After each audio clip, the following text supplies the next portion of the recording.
Olá, amigos! Começamos com uma pergunta: para onde iremos após a morte? Essa é uma das maiores curiosidades do ser humano. O que acontece depois da morte? Para onde iremos? Como é o lado de lá? Quem irá nos receber? Quem iremos encontrar? Onde estaremos? Mas, ao lado da curiosidade, vem o medo da morte. A morte ainda é um grande tabu para muitas pessoas e é um tema muito delicado. Cada um entende a seu modo, conforme os conhecimentos que tem, as experiências que viveu. No entanto, toda noite é como se morrêssemos algumas horas. Por quê? Porque durante o sono, o nosso espírito se liberta do corpo físico, se desdobra. Só que durante o sono, continuamos ligados pelo cordão de prata e na morte esse cordão se rompe. É o mesmo processo. A diferença é o cordão de prata rompido. E quando esse cordão se rompe, o desdobramento é completo, há a libertação definitiva do corpo físico. E por quê? Porque o corpo físico é só uma vestimenta temporária para o espírito. E esse corpo físico se desgasta, adoece, envelhece, morre, se decompõe, ou seja, volta para a natureza, mas o espírito é imortal, vai para o plano espiritual. Mas como ter a certeza de tudo isso? Uma das evidências são as experiências quase morte, onde as pessoas são consideradas clinicamente mortas, mas voltam à vida material e relatam o que viram. Há também as mensagens mediúnicas. A doutrina espírita tem um tríplice aspecto: filosofia, ciência e o aspecto moral. Traz muitos ensinamentos, muito consolo. E um dos princípios do espiritismo é a reencarnação. Algumas religiões acreditam na ressurreição. O espírito voltaria ao antigo corpo físico, e seria assim, esse espírito seria ressuscitado no tempo do juízo final. Mas a ciência comprova que isso é impossível. Na reencarnação, o espírito renasce num novo corpo para evoluir e caminhar rumo à perfeição. Nessa caminhada, vai acumulando débitos, vai acumulando créditos, erros e acertos. E também ainda somos muito apegados aos bens terrenos, às paixões. Paixão é tudo que é em excesso. Isso traz sofrimento, mas o sofrimento também é uma mestra. O escritor espírita Almir Furlan escreveu o livro Quem o Vírus Veio Buscar. Ele está se referindo ao coronavírus. E aí ele fala: o vírus veio buscar as pessoas que terminaram a sua tarefa na Terra, as pessoas que continuarão a trabalhar no plano espiritual e também as pessoas que não aproveitaram a existência terrena e serão exilados para mundos mais primitivos. Mundos de dor. E a dor, diz ele, é como um espinho no pé. Enquanto não tiramos, não sossegamos, não dá para caminhar com o espinho no pé, não dá para caminhar com essa dor.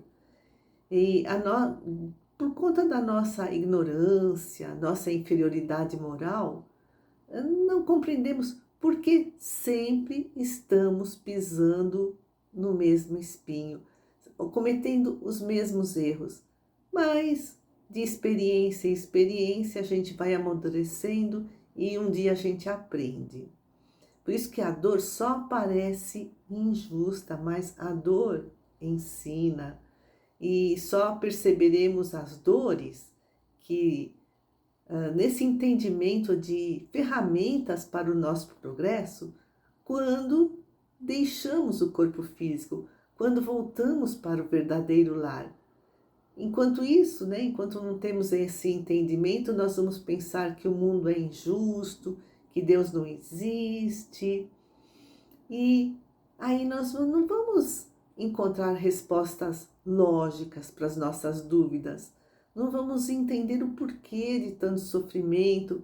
Muitos perdem até a fé. Ah, Deus não existe, os espíritos não existem. Então, se não existe nada além túmulo, vou aproveitar ao máximo a vida aqui na Terra. E aí passa a viver uma vida totalmente voltada à matéria, aos prazeres da carne, aos prazeres do mundo terreno. E o tempo passa, chega um dia em que morre, essa pessoa morre, e vai perceber, né, que a vida continua. Tem o filme Os Outros, com a Nicole Kidman.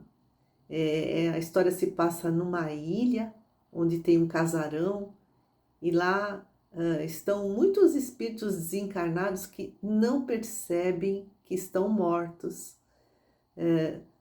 Outros casos também de pessoas que ficam assim aturdidas, nos casos de mortes trágicas, repentinas, o espírito vê o resgate, procura conversar, mas não são vistos, não são ouvidos.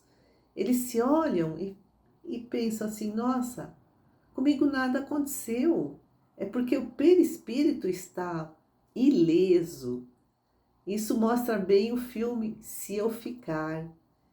E são ignorâncias das leis de Deus, da reencarnação, de que somos espíritos imortais. São essas ignorâncias que nos levam a esse tipo de atitude. Mas Deus é perfeito, né? Infinitamente perfeito, tem uma sabedoria infinita, tem uma bondade infinita, ele jamais erra, sabe tudo com antecedência. E se não, Deus não erra e o mundo parece injusto, né? O que significa? É o nosso entendimento que está equivocado. O mundo só parece injusto. Se nós tivéssemos só uma vida material, aí o mundo seria injusto. Mas o mundo é um grande campo de aprendizado para a nossa evolução. E a reencarnação é a chave que nos dá o entendimento da justiça divina. Há também outras pessoas que não conseguem se desapegar de seus familiares, de seus negócios, de seus bens terrenos. Depois que desencarnam, continuam vivendo na casa onde viveram encarnados, procuram falar aos seus parentes encarnados, mas não são ouvidos, não são vistos e ficam desesperados porque não entendem o que está acontecendo. Aí a importância do Evangelho no lar, porque nesse momento nós teremos muito presente a ajuda dos benfeitores espirituais. E se porventura houver esses espíritos que estão perdidos, né, no seu entendimento, nesse momento, durante o Evangelho no lar, eles poderão ser esclarecidos, eles vão mudar a sintonia, a sintonia do medo, do desespero, da revolta, e poderão ser levados para os hospitais, para as colônias do plano espiritual, para serem socorridos e continuarem a sua jornada evolutiva, o seu aprendizado do lado de lá. O espírito Joana de Ângeles, no livro Dimensões da Verdade, psicografado pelo Divaldo Pereira Franco, nos dá um alerta. Olha só, muitos transitam à margem da consciência. A consciência está adormecida, sem lucidez. Passam a vida hibernando espiritualmente.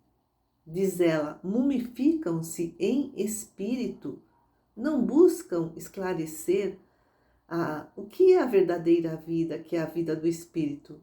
Creram no poder da posse, isso é uma autoobsessão. E diz a Joana, há mais hipnoses entre desencarnados e encarnados do que pensam na Terra os homens. São os mortos-vivos. Diz eles, estão cadaverizados pelo egoísmo, mumificados pelo orgulho, hipnotizados pelo prazer. Então, enquanto estamos aqui, nessa oportunidade de aprendizado, precisamos desenvolver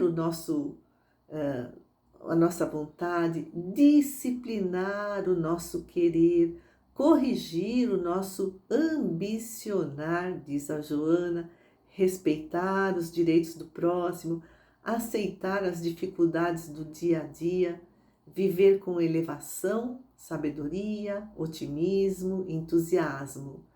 Porque a encarnação passa muito rápido, 100 anos, não é nada diante da eternidade. Por isso diz a Joana de Ângeles, é preciso fazer todo o bem que pudermos, o tempo que pudermos, para apaziguar a nossa consciência na prática do bem, que vai compensar os males que já praticamos. E enquanto estamos aqui nessa caminhada, enquanto estamos encarnados, aproveitemos essa oportunidade. O evangelista Mateus, no capítulo 5, no capítulo 25, versículo 26, diz assim, a famosa frase, que a gente ouve sempre. Reconcilia-te sem demora com teu adversário, enquanto estás a caminho com ele, para que não suceda que ele te entregue ao juiz, e o juiz te entregue ao ministro, e vás para a cadeia. Em verdade, te digo que não sairás de lá enquanto não pagares o último ceitil. Então, reconciliar sem demora com o nosso adversário. Esses adversários são os outros, mas também são as nossas próprias imperfeições morais. Por isso diz a Joana de Ângeles, para produzirmos o máximo de bem que pudermos, para não irmos nessa cadeia que pode ser um mundo mais primitivo, onde iremos colher a plantação mal feita, até pagar o último centil, ou seja, enquanto não quitarmos todos os nossos débitos, nós não conquistaremos as bem-aventuranças, a felicidade plena. E reencarnar é a oportunidade de reconciliar com o adversário, quitar as nossas dívidas, entendendo assim a justiça divina. E após o desencarne, nós iremos despertar do lado de lá com uma bagagem espiritual, com a nossa bagagem espiritual. Mas só a bagagem espiritual, é só isso que levaremos. Não levaremos as nossas roupas, nem os nossos carros, nem a conta bancária. A nossa bagagem espiritual é o que somos, o que fizemos, como agimos na vida aqui na Terra. Por isso diz a Joana, examina como vives, como ages, como pretendes. Sejamos os vivos caminhando para a vida. Ela coloca vida com letra maiúscula. Sejamos os vivos caminhando para a vida, que é a vida plena, na pátria espiritual. Porque após o nosso desencarne, para que após o nosso desencarne sejamos um desses incansáveis mortos que contribuem na implantação do reino de Deus na Terra. Então, sejamos os vivos caminhando, para a vida, para a pátria espiritual. Por quê? Viver com plenitude, praticando o máximo de bem que pudermos, o maior tempo que pudermos, dizem os benfeitores espirituais. Por quê? Quando chegarmos do lado de lá, nós seremos um morto incansável, trabalhando na implantação do reino de Deus na Terra, trabalhando na seara do Mestre. Então, obrigada, amigos, que a paz do Cristo esteja sempre conosco.